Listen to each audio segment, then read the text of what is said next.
Well, welcome back. We're going to have fun this week. I told you about my trip last weekend. Well, here's the fruits of the labor. It's one of the most anticipated movies of the summer. I'm talking about Pixar, Disney Pixar's Inside Out 2. It hits theaters this Friday. The sequel returns to the mind of Riley, who is now a teenager and experiencing brand new teenage emotions. Like the new one, that's anxiety right there. Embarrassment and envy.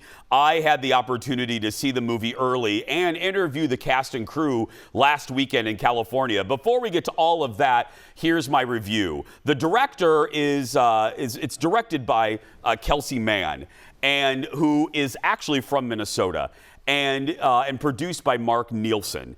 And let me just say that this is a winner. This is a winner.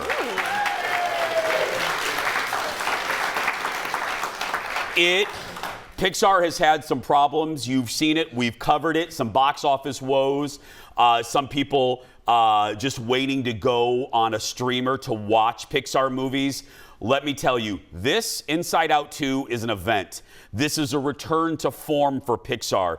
The animation is stunningly beautiful. There are scenes, because Riley now plays hockey, there are scenes of Riley's hockey game where you think you are watching a real hockey game.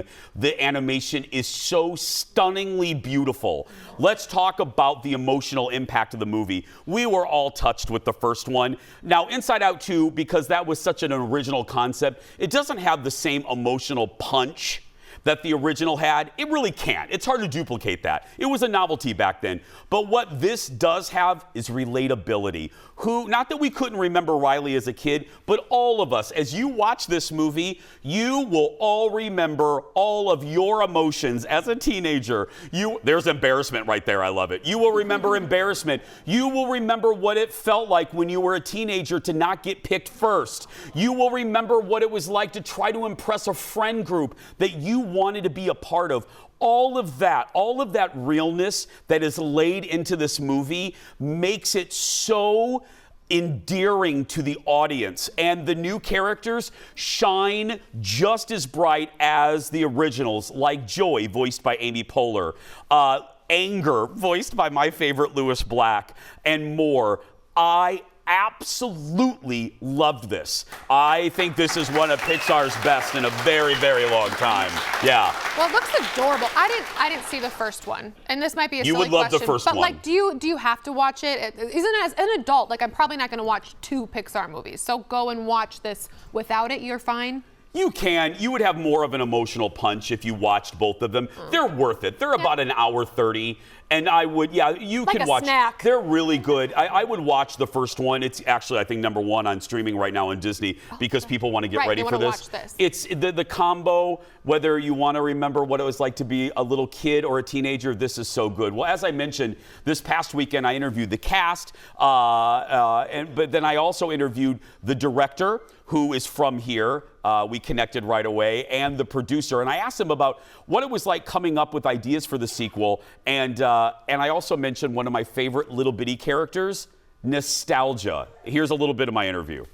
Excellent. What was the concept for you two as you're trying to crack the story? Yeah. Where whoever came up with it, you went, oh, that's real good. Like, is there some concept of the film that you know, okay, that is a good one? That's what we're searching for from the very beginning.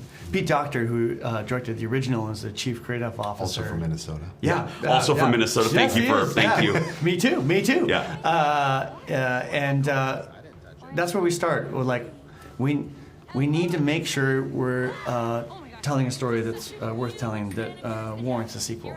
And Pete was like, if we don't find anything that you and I get excited about, then we won't make it. And so I'm searching for that reason of like, why tell another story in Riley's life? And so that's where we began with what kind of story we could tell. And if I'm thinking of the timeline right, you probably started either before the pandemic. Did the pandemic inform that process? Yeah, it's funny. You are 100% right. I started in January of 2020. So it was right before the pandemic hit. And I knew I wanted new emotions to show up, and I made a list of what we could possibly do. And I got drawn to anxiety immediately. I'm like, oh, I can really relate to that, and I think a lot of other people could. And I was doing a lot of research of what teenagers were going through at that time, and anxiety. Pre-pandemic. Yeah. Okay. And it was on the rise in teenagers, especially teenage girls. Yeah. And then we hit the pandemic, and if anything, everything got better. No, it just got worse. It got worse. The end. It got so much worse. Yeah. In not only teenagers, but in everybody, in adults. And so we're like, this is something I think that the world could use. If I can, I have a request from everyone that saw the screening with me. Please bring nostalgia back. If you make another one. Oh, remember when nostalgia right. was in the movie? She should be there. Are those moments when you hit on a character like that, or just small little moments like the sarcasm? Are those just little pieces of joy for the both of you? I mean, kind of the why you do this, other than touching people's hearts. Yeah, we want to make a movie that is hopefully very meaningful to a lot of people, but we also want to make a movie that's really fun. Yeah. Yeah, there's moments of breakthrough as you go, right? It's 4 years, we're iterating on the movie, we're making it over and over, different versions. Hopefully you're making it better as you go. Yeah. But there's little moments of gold where something comes up in a meeting where you're like, that's great. We need to put this in the movie. They have a lot of gold. They have a lot of gold in this movie. I said this.